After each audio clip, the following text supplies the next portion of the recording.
Yang berhormat Datuk Yang di-Pertua, ahli-ahli yang berhormat sekalian. Pertamanya saya ingin merakamkan ucapan terima kasih yang tidak terhingga kepada semua ahli-ahli yang berhormat yang sudi mengambil bahagian dalam perbahasan atas bajet 2016. Dan saya menganggap setiap cadangan dan pandangan yang diutarakan itu adalah sangat berguna. Ingin saya maklumkan selama 6 hari bermula pada 26 Oktober hingga 3 November, seramai 19 orang ahli yang berhormat yang telah mengambil bahagian, iaitu Yang Berhormat Sabak Bernam, Yang Berhormat Sibuti, Yang Berhormat Kanowit, Yang Berhormat Kanga, Yang Berhormat Alusta, Yang Berhormat Sungai Petani, Yang Berhormat Great, Yang Berhormat Bakri, Yang Berhormat Samarahan, Yang Berhormat Tasik Lugur, Yang Berhormat Rompin, Yang Berhormat Kanga, Yang Berhormat Lubuk Antu, Yang Berhormat Kota Baru, Yang Berhormat Kijang, Yang Berhormat Sik, Yang Berhormat Kuala Terengganu, dan Yang Berhormat Kudat yang turut mengambil bahagian. Sekali lagi saya ucapkan terima kasih kepada semua ahli-ahli yang berhormat yang telah mengambil. Yang Berhormat Pokok Sena. Ya. Yang Berhormat Pokok Sena. Yang Berhormat Pokok Sena ni, Yang Berhormat Menteri tak sebut, masih lagi di awang-awang tu. Ya. Tak dapat dikesan. Pertamanya, dia oren. Izinkan Sila. Yang Berhormat Datuk Yang di-Pertua untuk saya tidak membaca satu persatu.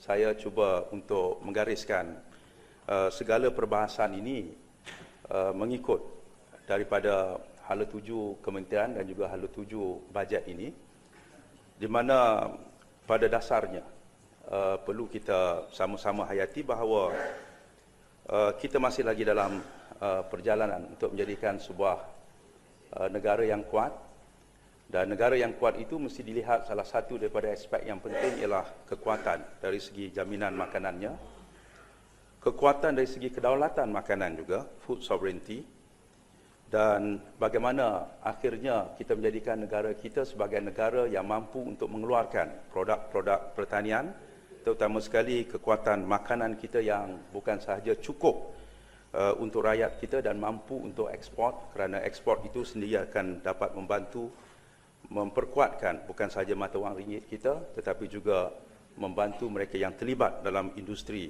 pertanian ini.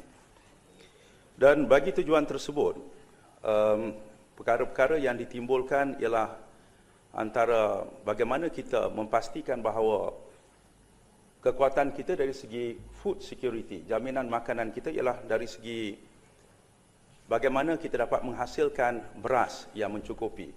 Dan perkara ini ditimbulkan oleh YB Sabak Bernam. YB Pokok Sena mempunyai semangat yang kuat dengan dengan beras.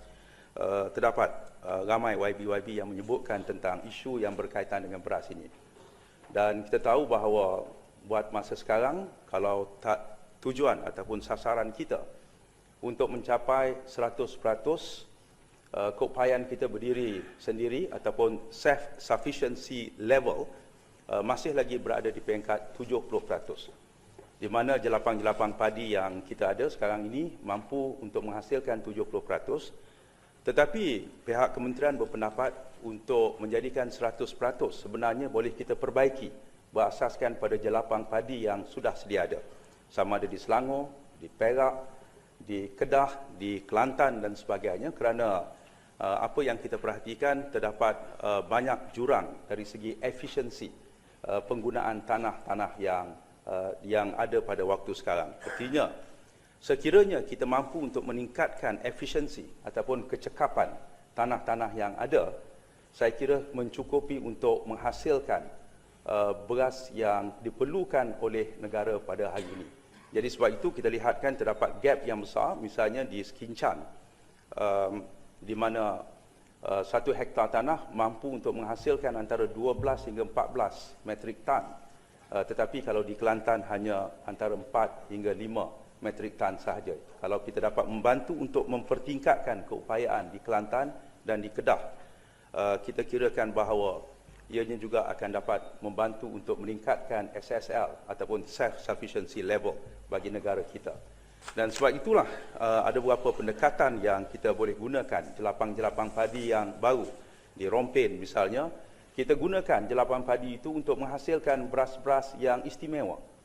Rompin misalnya sudah mampu untuk menghasilkan beras wangi supaya kita dapat mengurangkan import beras wangi daripada negara lain. Dan beras wangi adalah beras yang boleh kita ekspor, harganya lebih tinggi. Bagaimana di dalam soalan yang dikemukakan oleh si Buti misalnya, yang mengatakan bahawa apakah kita akan meneruskan subsidi bantuan untuk padi huma misalnya. Kerana padi huma, padi di Bario yang boleh dijual dengan harga RM25 1 kg. Kalau berbanding dengan beras biasa yang kita hasilkan RM25 untuk 10 kg.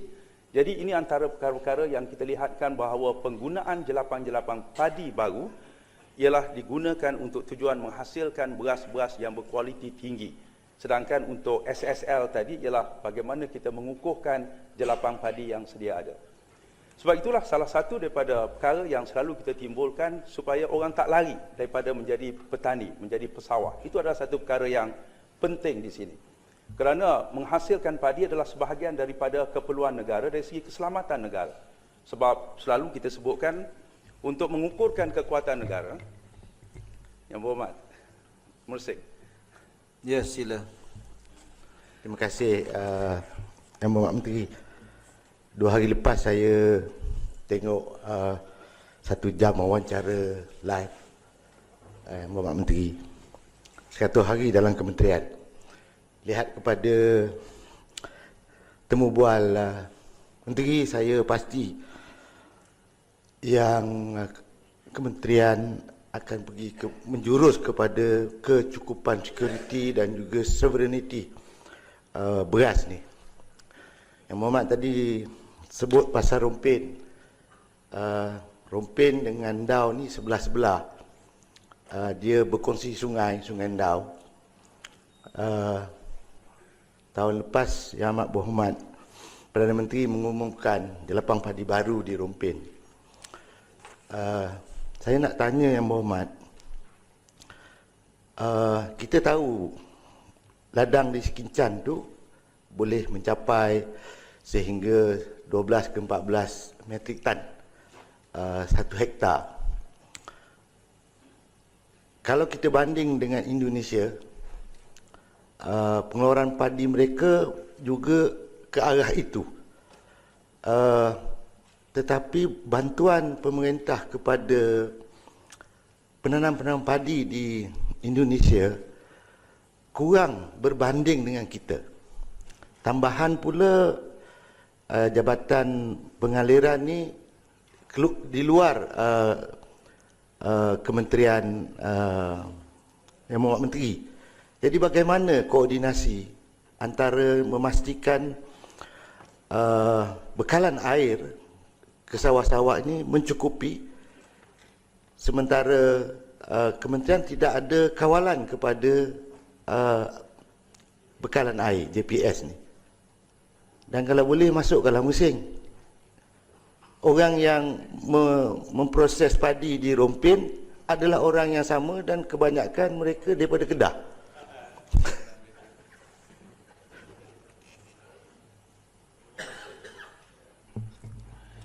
Terima kasih YB Mersing. Sebab itu dipanggil hutan yang tertua di dunia, Endau Rompin. Ya, artinya Endau dan Rompin itu sentiasa berdekatan. Saya setuju bahawa ada negara-negara yang mempunyai hasil yang lebih tinggi.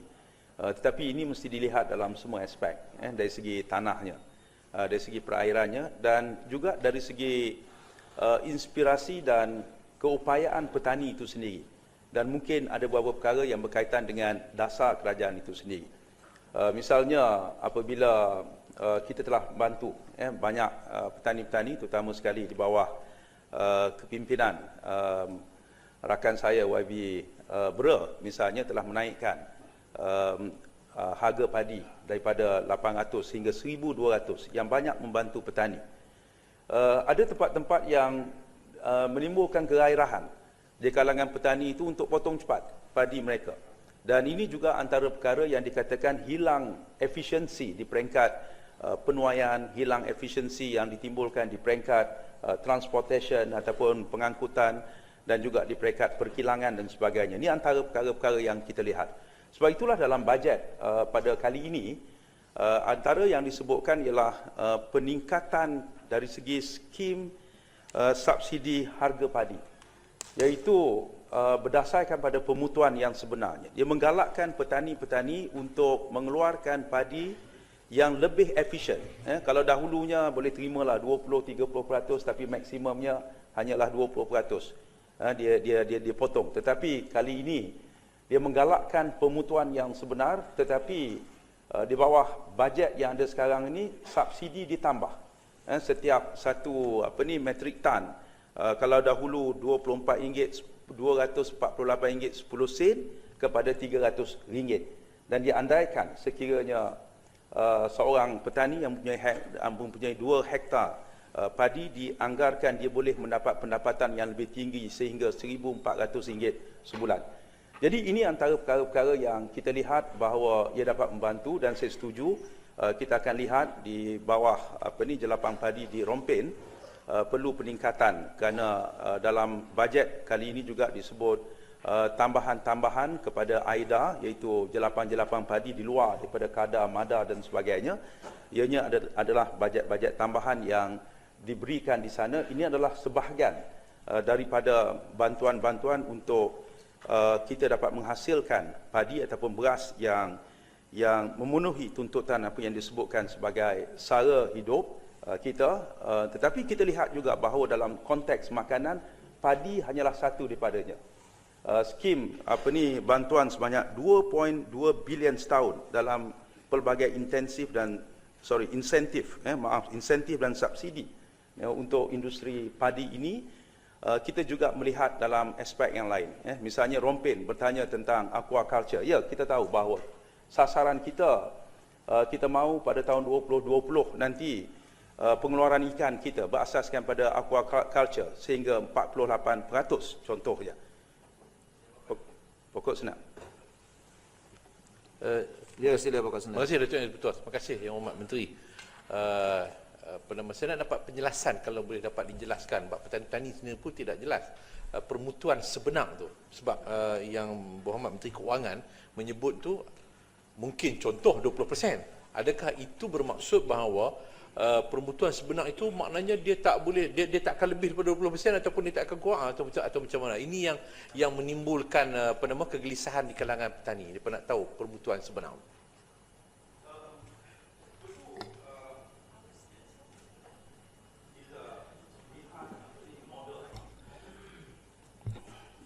Model yang kita boleh jadi contoh, misalnya di Selangor, di Skincan dan sebagainya, mempunyai kadar efisiensi yang lebih tinggi, 12%, bawah pada itu.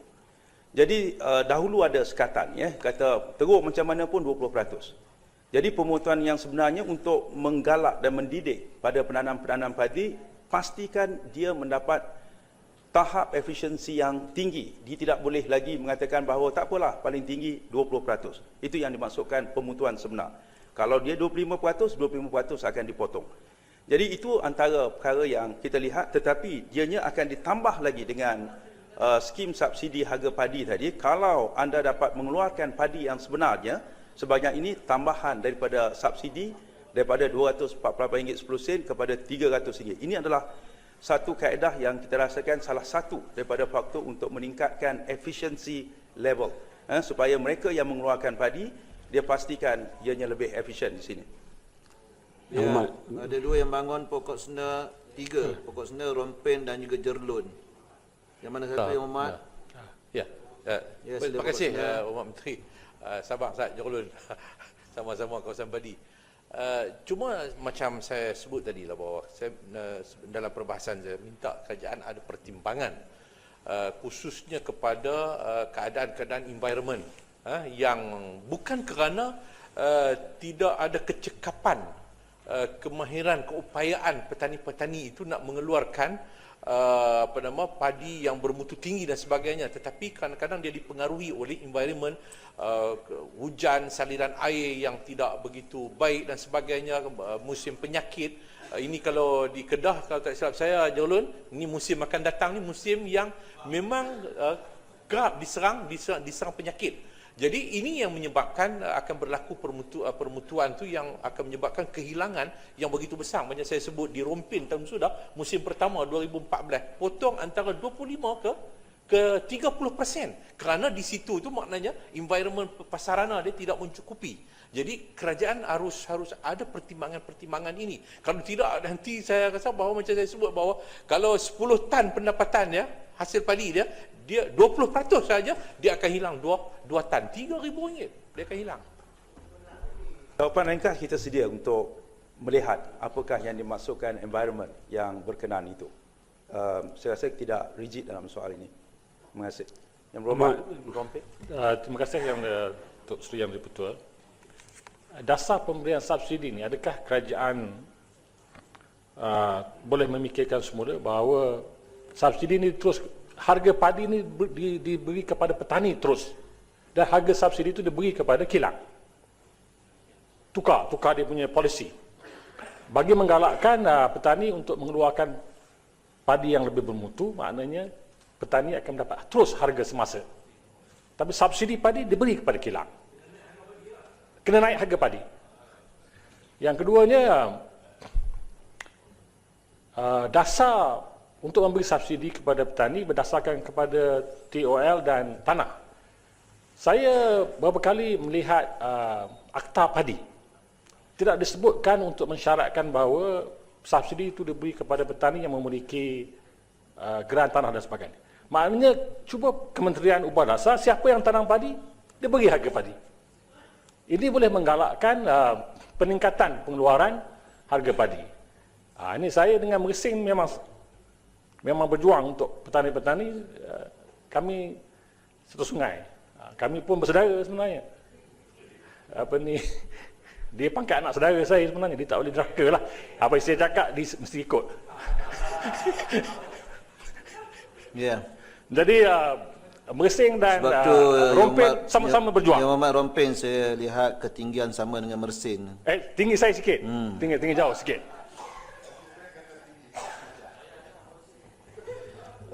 Terima kasih YB Rompin. Saya bersedia untuk melihat cadangan yang tadi itu, satu cadangan yang saya kira bernas untuk kita timbangkan. Walau apa cara sekalipun, apa yang kita katakan tadi bahawa kita nak orang stay, kekal dalam sektor mengeluarkan makanan. Kerana kita bimbang apabila kita tidak bantu mereka, akhirnya orang akan sanggup korbankan tanah mereka bila ada pembangunan ataupun menanam perkara yang lain, kerana ia memberi kesan yang menyeluruh dari segi jaminan keselamatan makanan kita. Dan sekiranya ianya adalah suatu cadangan yang lebih baik, kita sedia untuk melihatnya secara terperinci. Yang berhormat. Terima kasih Datuk Speaker, Yang Berhormat Menteri. Saya melihat bahawa pendekatan yang dibuat oleh Yang Amat Berhormat Perdana Menteri, Menteri Kewangan dalam skim subsidi yang baru ni, yang ditawarkan ni, daripada RM248.10 ke RM300 dengan syarat petani menghasilkan padi potongannya tak lebih 20%.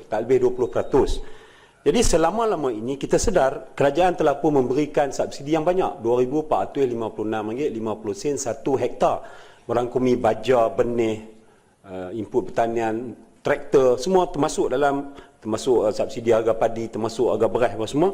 Jadi banyak. Jadi cara ni saya melihat bahawa ini satu pendekatan baru di mana negara boleh mendapat beras berkualiti kerana potongannya kurang.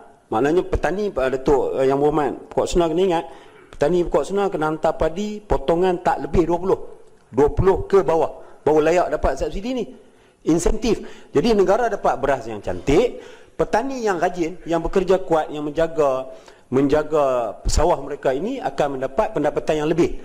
Cuma saya bersetuju dengan Pokok Sena, selain daripada masalah cuaca, sebab dari segi potongan ni dia yang paling besar tu adalah kelembapan cuaca. Kemudian impurities saya cakap dalam Dewan baru ni, pasal mesin ni kadang-kadang mesin tua ni, mesin yang ni dia potong jerami dia masuk dalam karung. Jadi dia ditimbang bila dia dibuat quality check, bila impurity tu banyak maka potong pun tinggi. Jadi benda-benda ni kita perlu atasi. Dan penyakit sudah tentulah bila ada karah dia jadi hampa banyak. Jadi semua ni adalah benda-benda yang kita lalui. Cuma saya melihat bahawa sampai dah masanya insentif diberikan ni berdasarkan kepada kerja kuat. Jadi yang ni yang saya ingat, adakah apa pandangan yang Berhormat Menteri? Terima kasih. Liza, saya nak minta tolong jelas apa. Saya pun jadi keliru bila kawan saya daripada Jerlun kata mesti potong tu nak dapat subsidi RM300 satu tan tu mesti potongannya bawah daripada 20%. Seolah-olahnya macam atas 20% RM241, RM248 sekupang. Adakah begitu? 248 tu subsidi lama yang Berhormat. Jadi sekarang ni kalau kita hantar 20 pun dapat 248. Saya kita tanya Menteri juga. Ni yang Hormat, tak boleh macam ni Hormat.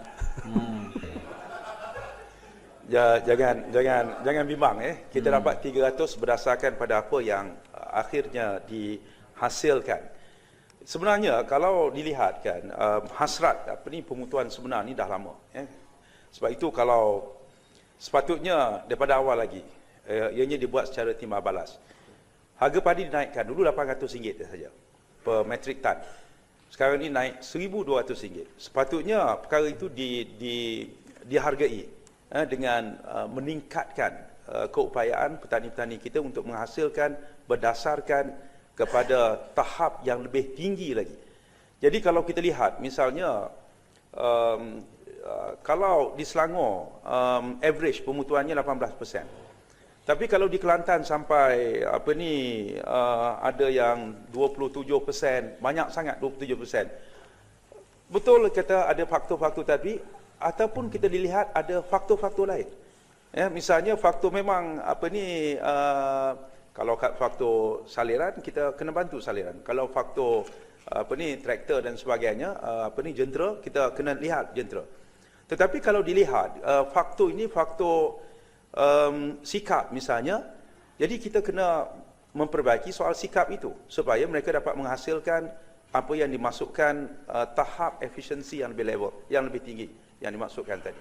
Jadi ini semua perkara yang perlu kita lihat. Yang Berhormat Kangar bangun. Kangar. Terima kasih Datuk Yang di-Pertua. Sebut tentang faktor, ada satu lagi faktor yang membelenggu kehidupan petani, terutamanya yang kita masukkan dengan orang tengah. Orang tengah ni boleh dimasukkan kepada toke-toke yang menyediakan kemudahan jentera, membajak mesin padi dan sebagainya. Jadi selalunya petani-petani mendapat bantuan untuk mengerjakan sawah padi daripada orang tengah ni, daripada toke-toke ni. Jadi jika masalah ini tak dapat dikawal, kemungkinan orang tengah ni akan meletakkan harga yang tidak patut. Jadi apakah pihak kementerian, cadangan pihak kementerian untuk mengatasi masalah ini? Ya, Yang Hormat Menteri dah habis 23 minit untuk saya isu cuba padi. Yang Menteri, saya ingat Yang Hormat Menteri pun banyak isu lagi, IAT pun belum disentuh. Saya benarkan Bagan Serai, lepas itu saya akan Terima kasih.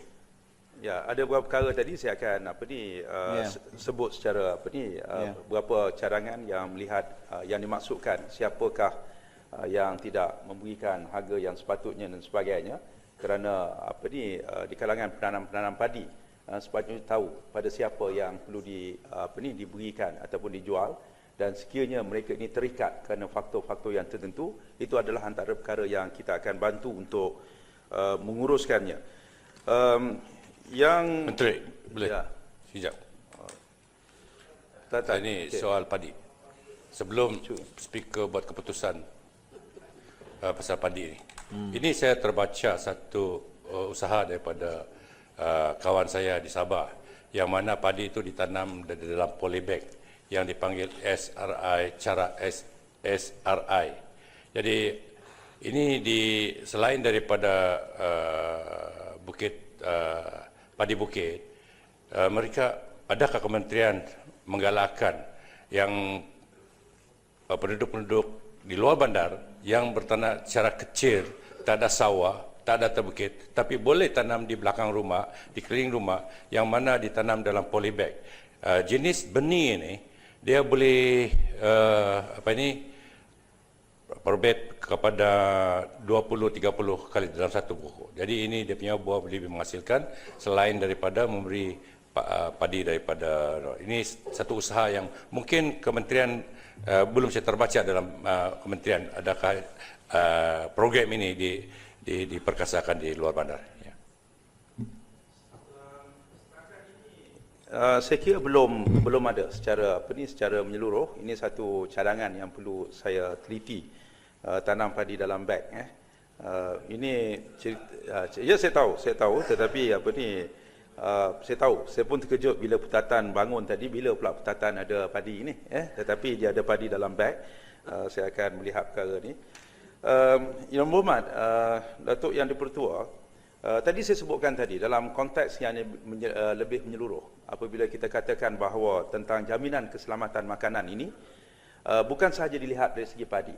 Tadi saya sebutkan aquaculture, dilihatkan dari segi perikanan kita dan sebagainya.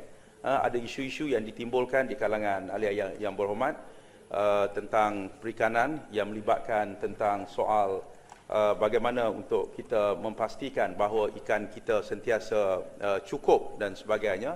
Sebab itu hal-hal yang berkaitan dengan pelesenan terpaksa dikawal, kerana kita tidak mahu apabila berlaku overfishing dalam negara kita yang menjadikan masa depan untuk rakyat kita akan terjejas. Ada beberapa isu lain yang sudah tentu dikaitkan juga untuk menggalakkan rakyat berada di dalam sektor pertanian ini. Isu-isu yang berkaitan untuk menggalakkan orang-orang muda untuk berada dalam sektor pertanian. Program agropreneur muda, AgroSys untuk mahasiswa adalah antara program yang sudah dirangka antara pihak kementerian dengan pihak Kementerian Pengajian Tinggi bagi memastikan lebih ramai orang muda untuk berada di dalamnya. Bantuan-bantuan melalui tekun yang saya boleh berikan secara spesifik kepada ahli-ahli yang berhormat adalah merupakan bantuan yang boleh dikatakan banyak, dan baru-baru ini diumumkan lagi peruntukan yang ditambah untuk melalui tekun untuk membantu memberikan mikrokredit kepada mereka yang terlibat di dalam bidang pertanian, dan juga untuk memperkenalkan industri yang di dalam industri yang mengambil bahagian dalam industri asas tani ini. Di kalangan ahli yang berhormat, ada yang memohon berbagai perkara, termasuk di batang air, termasuk di Kinawit, Sabak Bernam dan sebagainya. Sebahagiannya telah pun kita laksanakan dan sebahagiannya insya-Allah kita akan pertimbangkan. Dan satu perkara yang saya sebutkan di sini ialah saya menghargai di kalangan ahli-ahli yang berhormat yang melihat bahawa sektor pertanian ini bukan sekadar untuk kita menghasilkan hasil pertanian untuk cukup makan, tetapi untuk tujuan ekspor. Sebab itu apabila YB Rompin ada menyebut peruntukan untuk farma itu bukan sekadar untuk menurunkan harga, tetapi bagaimana untuk meningkatkan ekspor pada negara. Itu adalah satu pandangan yang kita kira baik, dan farma sudah pun membuka agrobazarnya di beberapa tempat, dan ada cadangan untuk kita membukanya lagi di tempat yang lain, dan kita akan melihat cadangan-cadangan yang dikemukakan berdasarkan pada business model yang betul, bukannya berdasarkan pada subsidi kerajaan yang berterusan, yang tidak lestari ataupun tidak sustainable. Kita akan pertimbangkan perkara ini. Sebab itu YB Kangar ada menyebutkan juga tentang buah-buahan kita, termasuk harum manis. Bagaimana untuk harum manis ini diperkasakan. Ianya memerlukan research, antaranya research yang berkaitan dengan pemasaran. Farma sudah mengadakan research pemasarannya. Ini termasuk mendapatkan pasaran yang baik dan didapati bahawa negara-negara seperti Jepun misalnya sudah pun dikenal pasti antara negara yang menjadi sasaran ataupun market kita. Kemudiannya melalui beberapa universiti tempatan dan juga pihak Mardi, ada beberapa research yang lain. Misalnya bagaimana untuk menambahkan produksinya. Dan ternyata ada beberapa kaedah seperti cantum dewasa menggunakan buah pokok mangga sala, tetapi boleh menghasilkan harum manis. Misalnya dapat membantu untuk meningkatkan production kepada harum manis ini.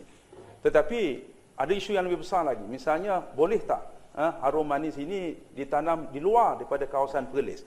Kita dapati bahawa Perlis ni terlalu istimewa. Harum manis hanya boleh tanam di Perlis je. Dia macam kenal sempadan dia. Luar daripada sempadan Perlis tak boleh. Ini antara perkara yang perlu kita buat kajian. Boleh tak ia ditanam di tempat lain ataupun di luar pada musim. Jadi ini adalah antara perkara-perkara yang dilaksanakan oleh pihak kementerian untuk melihat sejauh mana ia dapat untuk membantu untuk meningkatkan daya ekspor barang-barang keluaran kita. Yang berhormat Kuala Terengganu ada rasa kebimbangan. Apakah di waktu TPPA dilaksanakan nanti dia akan mengancam. Kita katakan bahawa sebahagiannya ialah untuk meningkatkan ekspor kita. Dan kita dapati bahawa setakat ini kalau negara-negara TPPA seperti Jepun, seperti Australia dan sebagainya, selama ini sudah pun ada perjanjian dari segi kerjasama perdagangan kita bahawa tidak ada kebanyakan sudah tidak ada tariff barrier, halangan-halangan percukaian dan sebagainya, hampir semua daripada produk-produk perikanan. Dan sekiranya ia dilaksanakan, ada beberapa lagi negara-negara TPPA sudah menjanjikan akan menghapuskan keluaran-keluaran ikan kita kepada negara mereka 100%. Jadi dalam konteks ini, dalam aspek ini, kita katakan bahawa TPPA insya-Allah tidak akan mengancam nelayan-nelayan di Terengganu dan sebagainya. Muhammad? Ya, Kuala Terengganu. Terima kasih, Tuan Speaker. Terima kasih, Menteri. Sekarang ni nelayan, Pantai Timur terutamanya, menghadapi masalah dengan nelayan daripada Vietnam dan Thailand kerana mereka merupakan nelayan yang lebih agresif, lebih dominan dan sudah tentu lebih maju daripada nelayan kita. Jadi pada forum TPPA yang saya hadiri baru-baru ini, wakil Vietnam telah menyebut tentang masalah dihadapi oleh nelayan-nelayan Vietnam dan tangkapan shrimp atau udang dengan industri perikanan atau tangkapan laut daripada Amerika. Dan dalam keadaan nelayan kita tidak dapat bersaing dengan nelayan Vietnam, apakah harapan kita untuk menghadapi incursion atau kemasukan banyak tangkapan laut daripada Amerika yang jauh lagi maju dan dominan? Apakah persediaan? Kalau tidak, saya rasa walaupun long term dengan izin adalah bagus, tetapi saya tidak nampak nelayan kita boleh bertahan kerana dengan saingan dekat pun tidak boleh. Apa lagi kalau bersaing dengan nelayan Jepun, Amerika, Australia dan sebagainya. Ya, terima kasih. Terima kasih Datuk Speaker. Terima kasih Yang Berhormat Menteri. Tadi Yang Berhormat Menteri menyebut bahawa TPPA ini akan mendatangkan manfaat juga apabila tariff barriers, iaitu pencukaian yang dikenakan kepada hasil laut daripada negara kita akan turut dikecualikan oleh negara-negara TPPA. Ini akan menyebabkan bahawa harga hasil laut kita akan menjadi lebih murah dan mungkin jumlah ekspor kita kepada negara-negara yang dalam TPPA ini akan dapat bertambah. Saya ingin bertanya sama ada itu adalah merupakan satu harapan yang munasabah ataupun realistik, memandangkan kemungkinan import daripada negara-negara Australia, daripada negara-negara Amerika dan sebagainya juga akan diturunkan tarif barriers di negara kita, dan dikhawatiri ianya akan mendatangkan kesan yang sebaliknya, iaitu bukan keadaan di mana lagi banyak hasil laut kita akan dapat dieksport, kalaupun ianya merupakan satu jumlah yang besar yang saya tidak ada angkanya, tetapi sebaliknya ianya akan mematikan industri perikanan di negara kita apabila bekalan ikan dapat diperolehi daripada negara-negara lain dengan harga yang murah, ya. Lalu adakah kemungkinan itu boleh berlaku melalui TPPA atas sebab persaingan bebas yang menyebabkan harga hasil laut daripada Amerika, daripada Australia dan sebagainya boleh diperolehi dengan harga yang murah oleh rakyat jelata. Ya, Shah Alam. Ya, Mak Menteri, saya cadangkan Yang Mak Menteri pukul 4.30 boleh habisnya. Tok Sri. Saya kalau boleh ringkas Sri. lagi, Ya. kurang daripada 4.30. Datuk Terima Sri. kasih. Saya nak kurangkan. Datuk Sri Speaker. Ya. Boleh? Ya, bukan kata. Saya nak maklumkan Kalau orang tak banyak tanya lagi mudah. Sekarang pun boleh. ini sikit je Menteri. Saya nak maklumkan kehadiran anggota dan pimpinan keadilan kawasan Bukit Katil dalam Dewan ini. Terima kasih. Ya, Bagan Serai lagi tadi bangun. Ya. Banyak kali bangun dah. Ya. Tak nampak. Nampak Terima kasih. Bagan Serai terlalu istimewa saya berikan. Masih lagi pasal TPPA. Saya Ada bukan berkaitan. pasal nelayan pantai. Okey, kalau gitu saya selesaikan dua soalan yang dikemukakan oleh ahli yang berhormat dari Kuala Terengganu dan juga Shah Alam tadi. Ada dua isu yang nampak berkaitan tetapi ada sedikit perbezaan di sini. Sebenarnya banyak negara yang dikatakan hubungan kita dengan apa yang disebutkan akan menjadi negara TPPA seperti Jepun, Australia, sekarang ni pun dah tak ada tariff barrier dia. Tariff barrier sudah tidak ada, perjanjian dia boleh masuk dalam negara kita secara tidak ada lagi percukaian kebanyakan daripada hasil ikan mereka. Tapi sekarang ni kalau kita lihat dari segi balance of trade dalam hal-hal yang berkaitan dengan ikan ni, Australia kita ekspor RM249.95 249.95 million dan kita import daripada mereka cuma 25 million. Ya. Begitu juga Jepun misalnya, kita ekspor ke negara mereka 280 juta dan kita import hanya 82 juta. Artinya dalam keadaan tidak ada apa-apa gini pun kita rasakan ia tidak menjejaskan dari segi kalau kita cakap dari segi perikanan yang dimasukkan oleh ahli yang berhormat daripada Kuala Terengganu. That's not the main issue yang kita katakan di sini. Jadi Kuala Terengganu, saya setuju dan saya juga berkongsi concern ataupun kecaknaan cakap orang Terengganu dalam soal ini ialah tentang cabaran kita berhadapan dengan nelayan-nelayan yang lebih agresif daripada negara sekitar sini. Kita akui bahawa kalau dilihat negara-negara yang penduduknya ramai di sekitar rantau ini, China, Vietnam, Thailand sebagainya, penduduk mereka 3 kali ganda, 4 kali ganda. Kalau China tu berpuluh kali ganda lebih ramai pada kita. Dan penduduk mereka pun semakin taraf hidupnya semakin tinggi. Mereka nak ketam udang, ketam ayam dan ikan dan sebagainya. Mereka nak. Dan laut mereka terbatas. Laut mereka terbatas termasuk negara seperti Thailand dan sebagainya, dia tak banyak laut. Kalau berbanding dengan Malaysia, daripada belah Kelantan sampailah ke timur Sabah, kita mempunyai pesisiran pantai yang besar. Dan ini sebenarnya menjadi keinginan ataupun teliurnya mereka ini untuk datang mencari ikan di tempat kita. Sebab itu dulunya kita bagi lesen, kita kata pergi menjadi nelayan laut dalam, tetapi rakyat kita tak mau pergi dan menggunakan nelayan-nelayan daripada Thailand, daripada Vietnam dan sekarang ni daripada China juga berminat dalam soal ini. Ini bukan soal TPPA sebenarnya, tetapi soal keupayaan kita dalam menggunakan ataupun mengambil sepenuhnya khazanah yang ada di laut kita. Sebab itu saya setuju bahawa kita perlu melihat perkara ini secara terperinci. Pertamanya, bagaimana untuk kita mengetatkan soal pemberian lesen. Kalau sekiranya mereka ini awaknya ataupun tekongnya bukan daripada tempatan, tak boleh lagi. Kita akan memperkenalkan beberapa langkah yang lebih memperketatkan.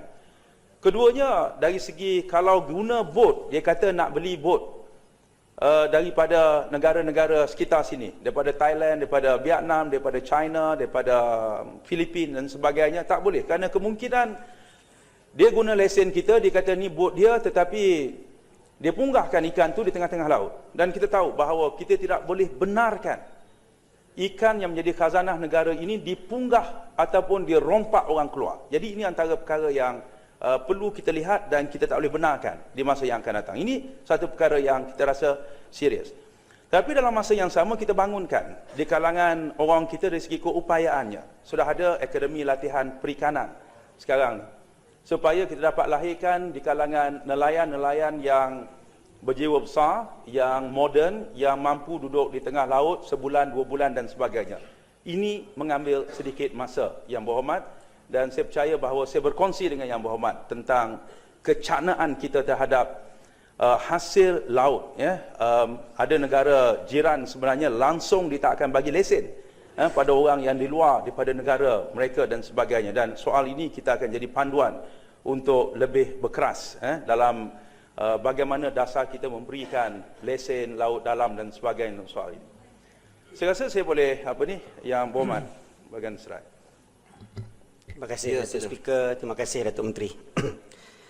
Saya nak bawa rungutan ataupun masalah yang telah lama merobek hati nelayan pantai, khususnya di perairan pantai di Parlimen Bagan Serai, daripada perairan Kuala Gula hinggalah ke sempadan perairan Pulau Pinang, yang mana pencerobohan pukat kanker yang telah begitu lama mengganggu pendapatan nelayan pantai. Mereka-mereka ini yang mempunyai lesen laut dalam telah datang ke tepi pantai pada waktu-waktu yang tak dibenarkan dan mungkin telah mengubah suai pukat yang mereka ada, yang mana dikatakan boleh merosakkan ekosistem dan juga dasar laut. Yang penting sekali, mereka mengaut segala-galanya hasil laut yang menyebabkan terancamnya pendapatan nelayan-nelayan pantai. Jadi ini sangat-sangat mendukacitakan. Perkara ini telah lama dibawa kepada kementerian saya rasa, dan saya dapat tengok juga surat dibawa kepada Datuk Menteri. Saya harap kerajaan boleh bertindak dengan lebih baik lagi. Terima kasih. Yang Berhormat Datuk Yang Tua, terima kasih. Saya akan bertemu dengan Yang Berhormat untuk bincangkan perkara ini. Ini adalah spesifik di kawasan Yang Berhormat. Terima kasih dan saya sama rasa tekilan. Lain soalan yang popular ialah tentang soal beras ST15. Sebagaimana yang diumumkan baru ni, kita hentikan ataupun kita tidak meneruskan dalam soal lain subsidi beras ST15 ini. Saya kira beberapa penjelasan kenapa dihentikan telah pun dimaklumkan melalui media dan sebagainya, kerana ada isu-isu yang berkaitan dengan ketirisan, berkaitan dengan sampai atau tidak pada penduduk tempatan dan sebagainya. Pihak kementerian akan bekerjasama dengan pihak Kementerian Kewangan, KPDN, KK dan sebagainya untuk mencari satu mekanisme baru bagaimana untuk membantu mereka yang berpendapatan rendah untuk mendapatkan beras asas untuk kegunaan mereka dan keluarga mereka. Ya. Silakan. Ya, pokok senar. Baik, terima kasih. Terima kasih Yang Berhormat Menteri. Pasal beras ST15 ni, saya banyak kali dalam Dewan Yang Mulia ini berbahas, dan memang dari sudut prinsipnya saya bersetuju bahawa pemansuhan, bukan pemansuhan terus, pemansuhan mekanisme pengeluaran beras yang dikeluarkan atas beras ST15 ini. Mekanisme itu yang perlu diperbetulkan. Sebab bagi saya bahawa isunya macam yang dikeluarkan kenyataan oleh pihak kementerian Yang Berhormat bahawa kerana warga negara asing yang dapat. Ini bagi saya bahawa terlalu kecil peratus isu warga negara asing itu yang dapat beras ini menyebabkan tidak sampai kepada sasaran sebenarnya, tapi ialah isu mekanisme penerima-penerima kuota sama ada syarikat, kilang, pemborong, individu yang diberikan secara berluasa begitu, tidak mengkampitkan sendiri. Mereka hanya jual invoice kepada pihak lain yang akhirnya menyebabkan pihak lain itu mengambil keuntungan dengan apa yang diistilah sebagai salin baju. Salin baju daripada beras yang murah ST15 ni mereka boleh buat beras ST10, ST5 dan beras hancur yang akan mendapatkan pulangan pendapatan yang besar. Jadi bagi saya bahawa bukan isu warga negara asing, tapi isunya mekanisme mereka ini. Jadi sebab itu cadangan, saya baca cadangan Ibu Hormat mungkin akan berikan dalam bentuk BRIM RM7. Tapi kalau bagi bentuk BRIM pun beras itu tak ada nak buat apa.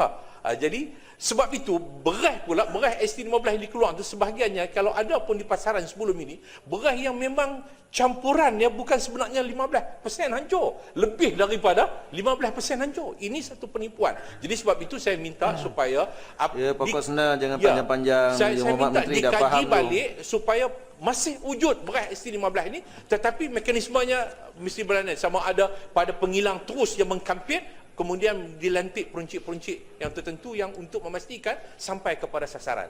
Dua yang bangun Berwas dan juga Bakri. Kait dengan ST15. Ya. Kalau masih ada Bakri pun ada dalam ucapan asal, Sungai Petani pun ada pasal ST15 ni. Ya, sila Berwas. Terima kasih Datuk Timbalan yang Petua. Saya nak tanya kepada pihak menteri. Kita tahu memang salah guna berlaku. Seperti yang Pokok Senar katakan, ada yang proses semula, akhirnya mereka yang mengaut untung ni orang-orang atasan yang kaya raya. Sampai hari ini saya nak tahu berapakah mereka ini telah didakwa di mahkamah. Kerana kementerian memang tahu salah guna ni berleluasa. Kenapa tak ada tindakan? Sebab itu Malaysia ini kadang-kadang mangsa kita nak tolong orang miskin, mereka jadi mangsa kerana pihak kerajaan kementerian tidak ambil tindakan tegas mendakwa mereka di mahkamah. Saya nak tahu berapa sudah didakwa di mahkamah. Ya, Bakri. Terima kasih Datuk Yang di-Pertua dan Menteri memberi peluang kepada Bakri tanya soalan. Bakri nak tanya soalan tentang sepanjang tempoh 7 tahun. Minta penjelasan kementerian berapakah pegawai yang telah ditangkap dan didakwa dan disiasat di dalam perkara ST15 ini, dan berapakah syarikat konsesi dan pemegang AP beras yang telah digantung dan disenalai hitamkan, senalaikan nama syarikat dan nombor pendaftaran syarikat yang telah dikena tindakan oleh pihak kementerian. Minta penjelasan. Ya, Tuan Speaker. Ada lagi pasal ST15, silakan. Yes. Satu saja yang bertanya menteri ini, kalau tahun hadapan kita akan masukkan satu subsidi ini, berapakah kerajaan boleh jimat dari ini satu tindakan begitu? Boleh menteri sikit. Tentang ST ni, terima kasih Datin Betul. Saya nak tanya Yang Berhormat Menteri tentang dapatan Jabatan Kuasa Kira ataupun PAC Parlimen yang saya fahamkan telah mengeluarkan satu laporan pada April tahun ini dengan sure supaya program ini digantung. Apakah antara saranan tersebut memansuhkan subsidi ataupun ada cadangan-cadangan lain yang disyorkan oleh PAC dalam laporan yang lalu?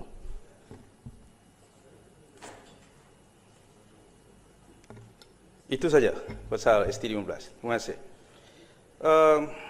Yang Berhormat Datuk Yang di-Pertua, pada mulanya saya jangka ahli-ahli Yang Berhormat daripada pembangkang menyokong saya 100%. Pada hari ini macam tak berapa sokong pula pemansuhan ST15. Ada pula kata mekanisme saja perlu ditukar. Saya terkejut bila saya tengok dalam bajet belanjawan alternatif, nampak keras Pakatan Harapan mencadangkan pemansuhan subsidi harga beras. Bila kita mansuh, dia kata kena begini-begini pula. Jadi susahlah macam ni. Jadi dalam soal ni very kategorik dia menyebutkan, dia mencadang. Bila kita hapus dia, Yang Berhormat, saya berikan bahawa sudah tentulah ada banyak perkara kenapa ia perlu dilihat kembali. Kalau Yang Berhormat sebut tentang mesti diteruskan, tapi mesti dilihat mekanisme dan sebagainya. boleh kita buat, tapi isunya akan berpanjangan yang berkaitan dengan ST15 ini. Dan bagi saya katakan bahawa bila ST15 ini diperkenalkan dalam tahun 2008 kerana ada sebabnya. Kerana pada waktu itu ada isu krisis makanan dunia pada waktu tersebut. Di mana ada negara-negara pengeluar beras tak nak bagi eksportkan. Thailand tak, dia ban eksport kepada negara lain. Nak dapat pada Vietnam susah, hingga menjadikan harga beras pada waktu itu melambung tinggi. Daripada lebih kurang 300 USD per tan menjadi 700 lebih satu peringkat, sehingga peaknya sampai 1000 USD per metric tan pada waktu tersebut. Jadi rakyat susah untuk mendapatkan makanan ataupun beras yang murah pada waktu itu. Sebab itu diperkenalkan untuk jadi murah, beras yang dikeluarkan oleh petani kita, dan di kilang tu ada sedikitlah tentang soal inefficiency dalam milling, dalam pengilangan. Jadi ada beras tu hancur. Macam kita tumbuk pun ada yang elok, ada yang hancur. Beras ni boleh dimakan, tapi kualitinya tidak betul baik, dicampurkan. Situ dipanggil ST15 kerana 15% daripada kandungan sekampit 10 kg itu ada 15% yang dikatakan beras hancur tadi. Jadi boleh dijual dengan harga dia murah sikit, dan kerajaan tambah lagi subsidi. Satu kampit lebih kurang antara RM7.5, lebih kurang begitu, bergantung di mana tempat dijual dan sebagainya. Tapi bagi saya, sekarang sudah berlalu selama 7 tahun program ini. Tidak ada lagi isu yang berkaitan dengan soal bekalan makanan dunia yang begitu mengancam. Harga padi sudah stabil sekarang. Jadi apakah kita nak teruskan supaya rakyat miskin dalam negara kita terus makan beras hancur? Itu persoalan saya. Sebab rakyat miskin di Siam, dia makan beras Siam. Rakyat miskin di Vietnam, dia makan beras Vietnam. Kenapa perlu dihancurkan beras untuk rakyat miskin negara kita? Yang berhormat Pokok Sena nak suruh terus rakyat miskin makan beras hancur. Saya tak setuju. Sudah sampai tahap kita membenarkan walaupun rakyat kita miskin tidak miskin, makan beras yang berkualiti tinggi, yang baik macam orang lain. Kenapa nak diteruskan makan beras hancur? Cukuplah Yang Berhormat. Yang Berhormat, Pakatan Harapan kata nak mansuh. Saya bukan Pakatan Harapan, saya PAS. Oh, ya. Sorry. Baik. Pakatan Harapan. Ya, maaf. Yang duduk sana ada semua. Betul, saya duduk sini. Saya sebut tadi, saya kata bahawa beras, ada kajian yang dibuat oleh UPM yang menunjukkan bahawa beras itu sebenarnya bukan hancur 15 yang dipacking, yang dihantar. Lebih daripada 15%. Ayam pun tak nak makan. Kalau beras yang betul-betul kualiti dia 15% hancur, ya saya percaya bahawa itu sangat baik, masih boleh diterima, boleh dimakan. Yang Berhormat, tak payahlah kalau tanya saya tanya orang Kelantan pun. Orang Kelantan yang nakkan kota ni apa, saya kata ada tak pasaran, dia kata orang Kelantan tak pakai beras ni hancur ni, dia nak beras siap. Dia beritahu. Bagi saya itu dulu, zaman saya kecil betul, mak saya waktu susah cari beras hancur, boleh makan. Tapi sekarang, betul kita tak mau ada rakyat yang lapar. Sebab itu nelayan, kita katakan nelayan yang susah macam mana, musim tengkujuh bagi RM300, cukup untuk sekurang-kurangnya makan, dia boleh beli beras. Dan kita kena fikirkan, yang susah macam mana, akibat daripada kejatuhan kelapa sawit ke, kejatuhan getah dan sebagainya, cari mekanisme lain. Bagaimana kalau kita dapat memberi bantuan, dia beli beras, terpulang pada mereka membeli beras yang berkualiti yang lebih baik lagi. Sebab itu, sama ada 50% hancur ke, 20% hancur ke, kalau kita tidak ada lagi faktor subsidi, kita akan melihat mekanisme berdasarkan pada mekanisme harga. Sekiranya orang fikir bahawa beras ST15 masih ada, tetapi harganya bukan harga subsidi, tapi orang kata dia dengan duit yang dia dapati dengan kaedah lain, dia boleh membeli beras ST5 misalnya. Ataupun dia nak makan beras wangi. Sekali-sekala, bulan raya misalnya, terpulang pada mereka. Tetapi untuk meneruskan program yang melibatkan, kalau ditanya berapa, sebanyak 43 juta sebulan, 530 juta setahun, kita katakan untuk kita teruskan program ini untuk memastikan pasaran beras hancur terus banyak kerana 60,000 metrik tan bagi setiap bulan boleh menghasilkan 6 juta kampit. Tetapi apakah kita nak buat sampai 6 juta kampit? Sebab itu kita katakan bahawa tidak perlu, dan kita mahu ada suatu graduasi di kalangan rakyat kita, tak lagi bergantung pada beras, mengatakan kita beri makan rakyat kita beras hancur tadi, ataupun beras 15% hancur. Slowly kita katakan rakyat kita mempunyai mutu makanan yang lebih baik lagi di masa yang akan datang. Maaf tadi saya sebut Pakatan Harapan, dulu nampak sama sekali, tetapi sekarang ni sudah beza. Pakatan Harapan clear dalam soal ini, setuju dan sokong dengan saya.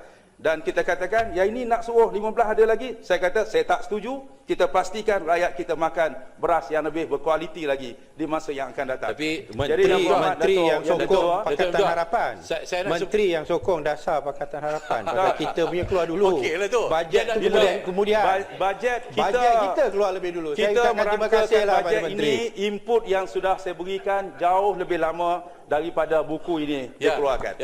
Kita mendengar semua. Datuk Speaker, saya nak ucap tahniah lah. Saya nak ucap tahniah. Yang berhormat. Okey, saya nak ucap tahniah. Pertama itu sekali, dah lepas. Walaupun Yang berhormat. Walaupun saya bukan Pakatan Harapan, tapi dia sokong Pakatan Harapan, maknanya dia lebih hebat daripada saya lah. Yang berhormat. Satu, yang keduanya, Yang berhormat. Yang kedua, Yang Berhormat Menteri, saya boleh bersetuju lah. Sebab kalau Mansur ni, kroni-kroni UMNO ni ramai yang tak dapat cari makan. Yang tu yang saya duduk marah dulu ni. Kalau setuju Yang berhormat, Kalau terima kasih saya tanya banyak. Tanjung Karang. Yang berhormat, kalau dah setuju, tak ada jadi isu lagi dalam soal ini. Saya terkejut tiba-tiba bila timbul. Kalau tengok soalan, sebab itu Yang Berhormat Sungai Petani keluar tadi. Sungai Berhormat Yang Petani pun menggunakan ayat yang sama. Yang Berhormat Sungai Petani Pakatan Harapan keluar ayat yang sama. Setuju tapi mekanismenya begini-begini.